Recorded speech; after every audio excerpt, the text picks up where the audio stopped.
Welcome back to my channel. Hey guys, James here today. Hi sisters, James Charles here. Hi guys, it's Hannah Mojo. Welcome to my channel, or welcome back to my channel. Hey everybody, what's up? If you're new to my channel, my name is Chris Clemens. Hey, what's up you guys? Hey everyone, it's Deli here. What up everyone, it's your girl Lily. I decided that I need to take a break from this channel. We're gonna need to go away for a little while. I lost myself and I didn't want to document the process. As for my YouTube channel, I've decided that I'm going to be taking some much needed time away. I am planning to take a break from YouTube. This is all I ever wanted. And why the fuck am I so fucking unhappy?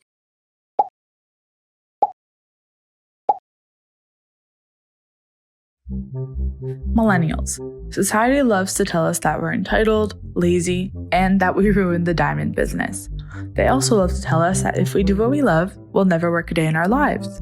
Sound familiar? That sounds great, in theory, but not in reality. Ever feel like you need to be all productive all the time? You're not alone. You see, we live in a world being taken over by the entrepreneurial generation. Find what you love, exploit the shit out of it, make your check, and live happily ever after.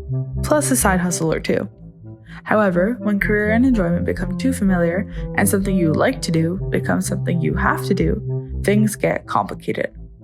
Ultimately, when passion is synonymous with work and monetization, the line between the personal and the public becomes blurred. Let's break this down. Thanks to student debt, the terrible economy we're inheriting, and the constant competition that social media birthed, we're a hustle generation.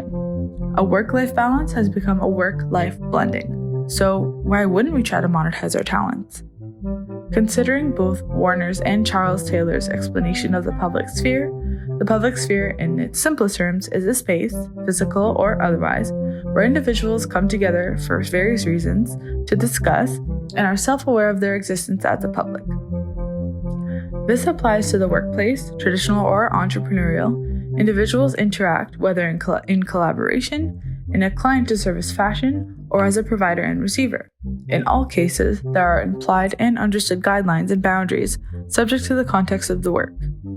In private space, our own private lives, for example, for the sake of our argument, is a heightened sense of our significance in human life, encompassing our sense of self, passions, desires, fears, goals, and so on. In private space, it is understood that not just anyone can contribute, but those permitted to influence, advise, discuss, and have access to information only.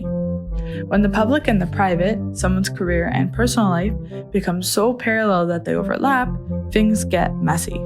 Suddenly, boundaries become blurred. To bring my explanation to life, analyzing the lives of YouTubers couldn't be more fitting. Creators are diverse, across backgrounds and content, proving this is a generational, millennial-wide issue. Someone who categorizes themselves as a YouTuber faces the role of capturing, editing, and exporting themselves in digital form as a career. Whether focusing on a specific niche like makeup or gaming, or letting their personality be the spectacle through vlogging, it's their existence and all that goes with it that becomes a public ordeal. Regular expectations that may exist in a career within the public sphere, like deadlines, novelty, critique and analysis, measure of relevance, and so on, are applied to a person and what they offer as a YouTuber. Dana Boyd outlines 4 categories that can be used to analyze what she refers to as network publics: persistence, replicability, scalability, and searchability. Interestingly enough, these 4 categories also apply to the goals of a YouTuber in order to become or stay successful. Persistence. There's pressure to create and post content as often as possible in order to stay relevant. Some YouTubers even post daily. Replicability. If there's a popular topic, creators will release their own take on it to duplicate for themselves the success of others. They followed the train. Scalability. The visibility of a YouTuber's content is extremely dependent on YouTube's algorithm, which is forever changing. At the moment, the algorithm favors videos over 10 minutes long, pressuring creators to make longer content. And searchability. The use of hashtags and keywords has always been a clever game played by YouTubers in order to get maximum attention. On top of the conflict between the blurred lines between the public and private, many other communities are at play in the sphere of a successful YouTuber. Often there's a management team, a legal team, a marketing team, and a PR team, co-managing your lives, reputation, and content. Along with that comes the involvement of brands and sponsorship deals and the decision of whether or not to promote them. Is it something they support or just another source of income.